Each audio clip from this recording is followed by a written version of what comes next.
अस्सलाम वालेकुम वरहमतुल्लाहि वबरकातुहू। वो खुद मेजर जनरल था। उसके 3 बेटे थे। तीनों सोने का चम्मच मुंह में लिए पैदा हुए और शाहाना ज़िंदगी गुजरती रही। वक्त तेज़ी से गुजरा। मेजर जनरल के साथ रिटायर्ड लग गया। ओहदे की मुद्दत ख़त्म हुई, रिटायर्ड हो गया और अब ज़िंदगी का सफ़र इंतहा की तरफ चल पड़ा। बेटों ने बाप के ओहदे से खूब लुत्फ़ उठाया था। कहते थे, हमें क्या फ़िक्र है, हमारा बाप मेजर जनरल है, हमारे काम खुद ब खुद बनेंगे और बनते भी रहे। एक टेलीफोन कॉल पर सब कुछ कदमों में हाजिर हो जाता था। फिर वह दिन आ गया जब बेटे ये भूल गए कि ये वही बाप है जिसके नामों ओहदे की वजह से लोग हमें सर कहते थे। बाप किसी बीमारी की वजह से चलने फिरने और बोलने से माजूर हो गया। बेटे कहने लगे, अब तो बाप की कमज़ोरी देखी नहीं जाती। एक बेटे ने कहा कि अब्बा की जायदादों माल की तकसीम करते हैं, न जाने कब मर जाएं, अब तो शर्म आती है बताते हुए कि लोग क्या कहेंगे। जब दोस्त आते हैं तो सामने ये बूढ़ा होता है। चलो एक नौकर मुस्तकिल इनके साथ रहने के लिए रख लेते हैं, जो इनका ख्याल रखे। 20,000 महाना दे देंगे।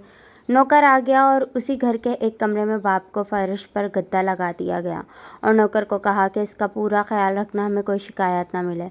बेटों की शादियां हुई। एक ने गर्मी की छुट्टियां गुजारने फ्रांस का प्रोग्राम बनाया और दूसरे ने लंदन और तीसरे ने पेरिस का, और हर जगह अपना तारुफ मेजर जनरल के बेटे होने से शुरू करते नौकर को ताकीद की कि हमारी 3 माह के बाद वापसी होगी। तुम बाबा का पूरा ख्याल रखना और वक्त पर खाना देना। जी अच्छा साहब जी।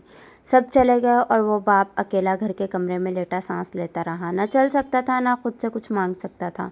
नौकर घर को ताला लगाकर बाजार से ब्रेड लेने गया तो उसका एक्सीडेंट हो गया। लोगों ने उसे हॉस्पिटल पहुंचाया और वो कोमा से होश में न आ सका। बेटों ने नौकर को सिर्फ बाप के कमरे की चाबी देकर बाकी सारे घर को ताले लगाकर चाबियां साथ ले गए थे। मुलाजिम इस कमरे को ताला लगाकर चाबी साथ लेकर गया था कि अभी वापस आ जाऊंगा। अब बूढ़ा रिटायर्ड मेजर जनरल कमरे में लॉक हो चुका था और वो चल फिर भी नहीं सकता था, किसी को आवाज़ नहीं दे सकता था। लिहाजा 3 माह बाद जब बेटे वापस आए और ताला तोड़कर कमरा खोला गया तो लाश की हालत वो हो चुकी थी जो देखने के काबिल भी नहीं थी। मोहतरम मर्द व ख़वातीन हज़रात, इबरत का मुकाम है ये वाक़या। हम किस तरह अपनी औलाद के लिए हलाल व हराम की परवाह किए बगैर उनका मुस्तकबिल संवारने के लिए तन मन धन खपाते हैं और ज़्यादा से ज़्यादा दौलत जायदादें बनाकर उनका मुस्तकबिल महफूज करने की कोशिश करते हैं और सोचते हैं कि यह औलाद कल बुढ़ापे में मेरी खिदमत करेगी। आला तरीन गैर मुल्की स्कूलों में दुनियावी तालीम दिलवाते हैं और दीन इस्लाम की तालीम दिलवाने को तौहीन समझते हैं, जिसमें सिखाया जाता है कि वालिदैन की खिदमत में अज़मत है।